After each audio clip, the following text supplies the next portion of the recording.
Bonjour, Shmea, your Little Candle Community. Alors, je teste un truc nouveau à partir de cet épisode 22 avec Captain Genie et j'aimerais bien, en fait, comme je travaille sur les descriptions, j'aimerais bien vous lire ça parce que, en tout cas, moi, ils me font quelque chose et j'aimerais les partager pour introduire également les épisodes à partir d'aujourd'hui.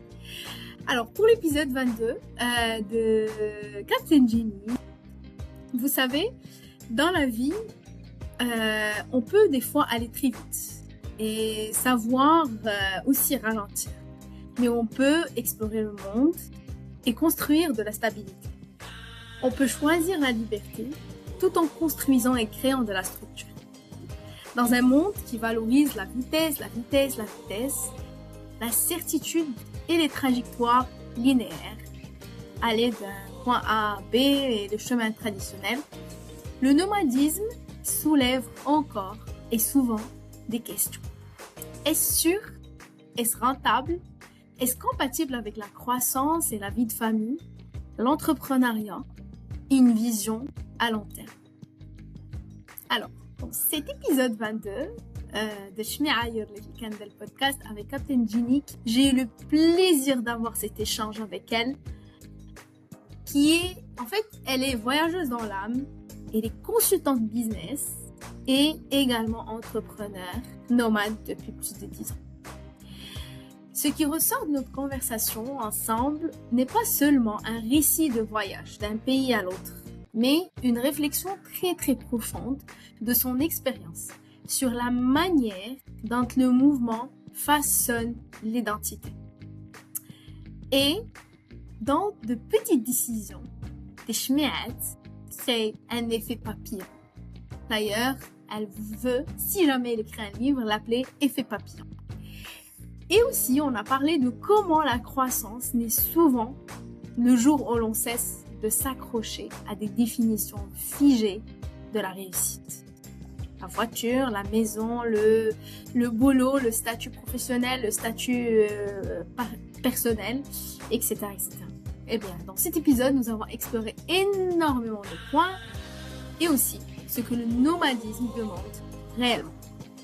Il demande de lâcher le confort sans se perdre en soi-même. Il nous demande de s'adapter sans avoir l'impression de toujours recommencer à zéro. Ben oui, parce qu'on change de pays. Et construire une activité qui soutient la vie et non l'inverse. Écoutez-moi bien ça.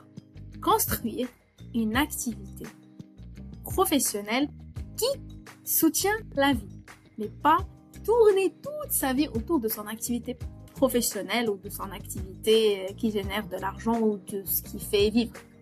Et aussi, et le plus important, c'est de dire oui au changement, tout en restant aligné avec ses valeurs. Nous avons également, avec Captain Genie, parlé de femmes, parlé de la place des femmes dans cette vie nomade, d'intelligence culturelle.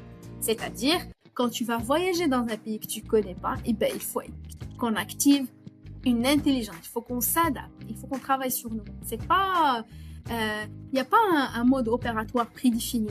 Eh bien, c'est à nous de le développer, à nous de le faire et à nous d'être agiles pour pouvoir avancer dans cette aventure. Et on a aussi parlé de relations humaines qui naissent sur la route, de cette force discrète qui permet d'être à la fois flexible et ancrée. Au fond, vraiment, cet épisode, il m'a personnellement fait plaisir parce que j'ai toujours considéré le nomadisme et j'y pense de temps en temps. Mais c'est aussi une invitation à tout un chacun à reprendre la barre de sa propre vie, faire ses choix et écouter aussi la version des gens qui ont expérimenté des choses et pas uniquement de notre coin, notre zone de confort, analyser et juger. Et à comprendre également que la liberté n'est pas l'absence de structure. C'est très important. C'est un élément super important parce que souvent, on se dit, non, dans le nomadisme, il n'y a pas de structure. Alors, c'est absolument faux parce qu'on peut, dans la liberté, avoir de la structure et avoir une vie normale, très cool en plus. Et que la croissance ne vient pas toujours du fait de faire plus, mais de faire bien. et de choisir plus consciemment. Une grande et une profonde gratitude à Virginie, Captain Jenny, pour cette sincérité. Vraiment, c'est un échange qui m'a fait plaisir comme tous les autres échanges des épisodes de Chemin. Et d'ailleurs, je reviendrai à plusieurs épisodes pour partager avec vous les descriptifs, peut-être vous donner envie de les écouter. Parce que vraiment, chaque épisode a un message clé à partager. Chaque personne, chaque Chemin des invités, des personnes qui ont été là, relève un sentiment profond de fierté et du chemin parcouru qui mérite d'être écouté et célébré.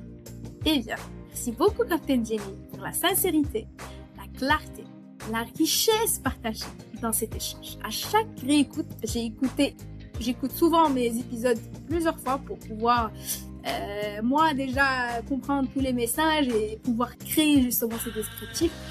Et à chaque réécoute, je découvre une nouvelle couche de sens qui se révèle à moi. Eh bien, à vous toutes et tous qui écoutez et qui suivez Shme'ai le podcast, si vous traversez une période de changement, questionnez votre rythme de vie, de travail, où vous ressentez l'appel d'une autre manière de vivre ou de travailler, ou d'être simplement, cet épisode est pour vous et il résonnera avec vous. À très bientôt pour le prochain épisode.